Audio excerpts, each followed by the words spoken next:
Welcome to the Militia gaming community. I'm Trigger, and this is 10 things that you probably didn't know about Need for Speed Heat. Let's go!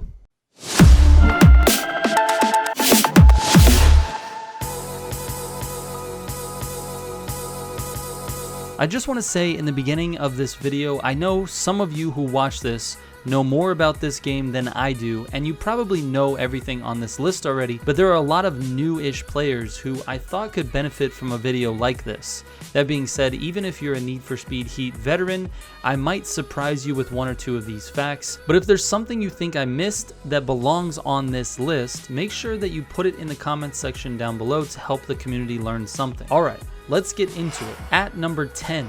If you're running low on money, you can actually sell your extra cars. From the main garage screen, tab over to Showcase, then select the car that you want to sell and click Sell Car. If the car you want to sell isn't there, swap the car first and then sell. Know that when you sell a car, you keep any of your performance parts that you've upgraded towards your car. It goes back into your inventory, but you will lose all of the money you spent on visual upgrades, and you can't put any of those visual upgrades on another car. At number 9, after you upgrade an engine and you forget which engine it is, you can simply click on Swap Engine. The first engine in the part shop will always be the engine you have equipped, but in a stock state. So if you want to compare the built engine that you have with what it would be stock, you can do so. In addition to that, you can transfer the engine that is fully built to another car that will accept it. For example, this 577 horsepower 4.0 liter V8 also fits in the Subaru BRZ. First, put the stock engine back into the Focus, then swap to the BRZ and click Swap Engine and tab over to Inventory, and you will see the fully built engine that you just took out of the Focus.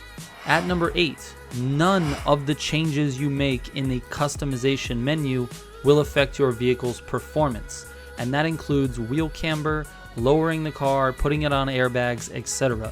All of the visual customizations are just that, visual.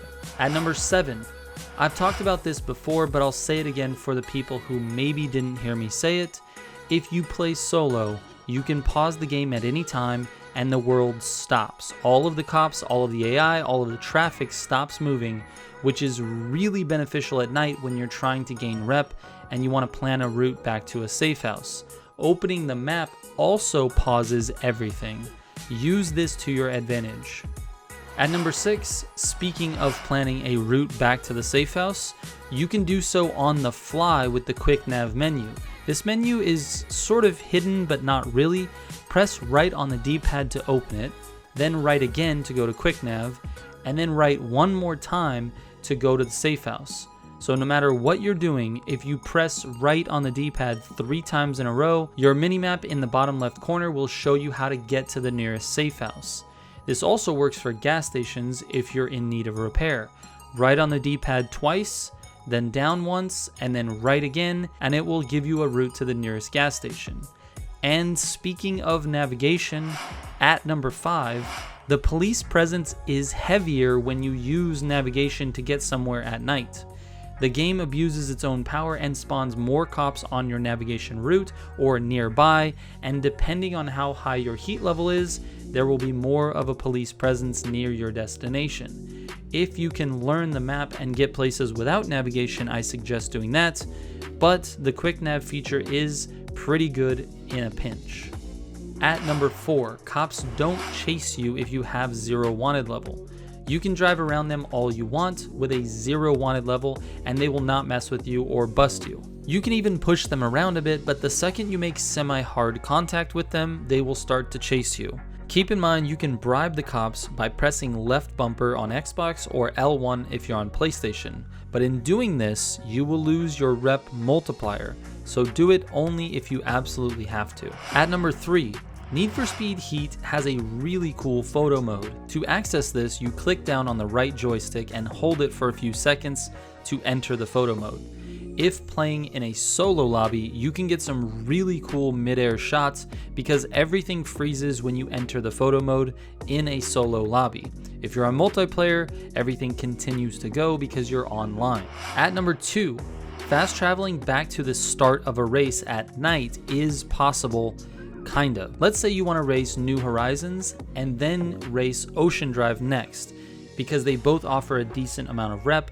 All you have to do is start New Horizons and make sure you finish that race without being in a police chase. Right when you hit the finish line, you can press Y if you're on Xbox or triangle if you're on PlayStation to restart the race. This takes you back to the beginning of New Horizons, the very first race you started. Once the race starts, just press start and go to quit. The game dumps you right there at the start of New Horizons. Then you can just drive right over to Ocean Drive, which is close by, and you avoid having to drive all the way back across the map. This is super helpful when grinding for a rep. And this last one is maybe the most helpful thing most people don't know. At number 1, you can earn all of your Ultimate parts and Ultimate Plus parts in one night, and it really shouldn't take you more than an hour. Now, I made an entire video on this method of earning Ultimate parts, and it was shown to me by a player named ORCHAN. So I called this the ORCHAN method back when I made that video. But basically, you need a total of 3 players for this method.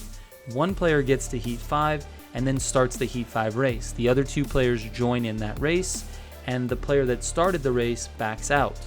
This allows the player who backed out to start that race again immediately after the other 2 players finish their race. So wait for the 2 guys to be done racing, then immediately restart that exact same race, and you can repeat this process over and over and over again.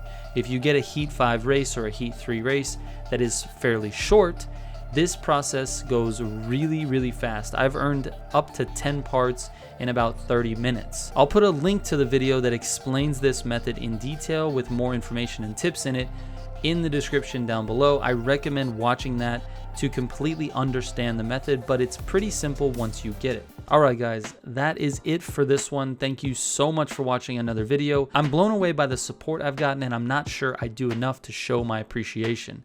So here's a huge thank you to everyone watching these videos. Also, shout out to all the Militia subs. I will catch you on the next one. Trigger out.